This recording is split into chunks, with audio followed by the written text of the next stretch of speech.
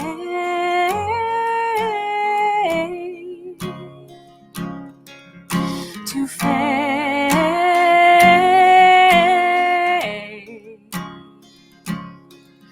to faith.